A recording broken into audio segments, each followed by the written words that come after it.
These 6 steps waxay kugu caawinayaan in si yar oo fudud aad go'aan u qaadato si mushkilad ama caqabad ku haysta aad xal ugu hesho. Mar kasta oo ay tahay inaad go'aan muhiim ah qaadato si aad mushkilad ama caqabad jirta u xaliso ama arrin murugsan u furfurto, ka warhay 6 qodob oo isticmaal. 6 qodob meel ku qoro. Qodobka koobaad waxa weeyaan horta waxaad ogaataa go'aankaad u baahan tahay inaad qaadato.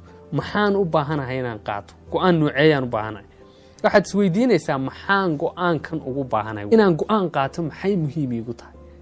waxaad isweydiinaysaa maxaan rajaynayaa inaan gaadho haddaan go'aankaa qaato? marka halkaa waxa ka soo baxaysa inaad garato go'aankaad rabtay inaad qaadato.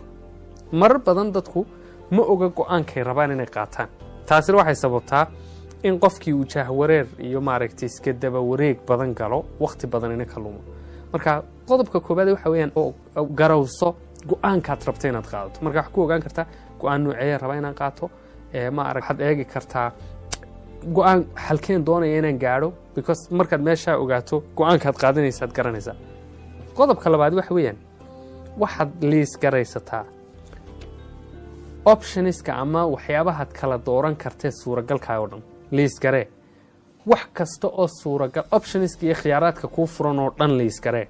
sidan aan yeeli karaa, sidan aan yeeli karaa, sidan kale aan yeeli karaa, tan aan yeeli karaa, iyagaan hadhow kala dooranaa qodob soo socda. laakiin liis garee wax kaste oo option kuu noqon kara, option kaste oo kuu furan liis garee.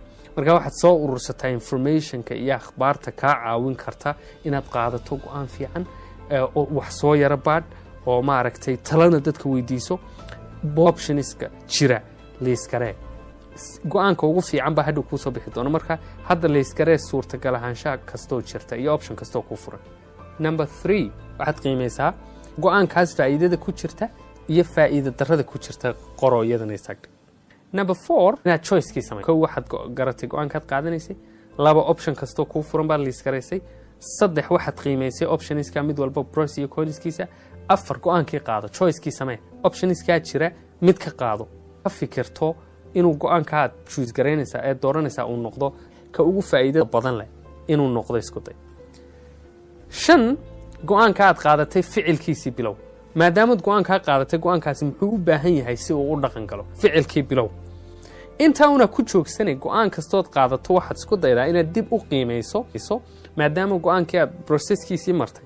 waxa ugu dambeeya processka go'aan qaadashada inaad qiimayso go'aankaasi inuu noqday go'aan midho dhala oo faa'iido ku lahaa iyo inaanu noqon mid aan midho dhala. taas waxay ku baraysaa marka hadhow inaad kala barato go'aan qaadashada kii ku wanaagsan iyo kii aan ku wanaagsanayn.